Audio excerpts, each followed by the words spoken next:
Venons-en maintenant au dossier explosif de la gestion des déchets dans le sud de l'île. L'État retient finalement le projet de Michel Fontaine, le maire de Saint-Pierre.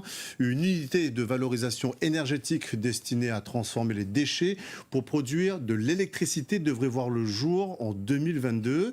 Début des travaux et premier coup de pelle prévu en janvier prochain. Patrick Smith et Jacques Payette.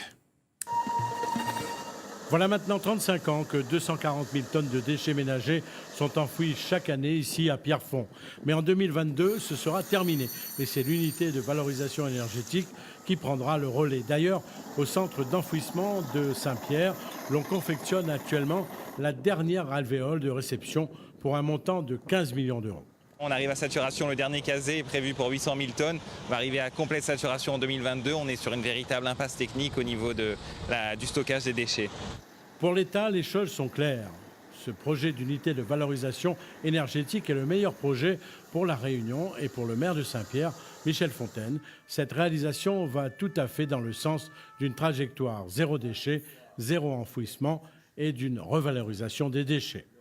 Bon, il faut arrêter aussi de jouer à se faire peur, surtout que tout le monde est dans la même direction, c'est-à-dire de diminuer les déchets, de diminuer la pollution, parce que lorsque vous avez un centre d'enfouissement, il y a la pollution atmosphérique liée au méthane. Vous connaissez le méthane sur la couche d'ozone, qui est 25 fois plus toxique que le monoxyde de carbone. Je pense qu'il n'y a pas de match ni de combat, puisque tout le monde essaie de tirer dans le même sens. Par ailleurs, pour Michel Fontaine, en bout de chaîne, les 30% de combustibles solides de récupération qui seront enfouis sont classés biomasse et ce dispositif sera inscrit dans un outil multifilière non classé dans la catégorie incinérateur.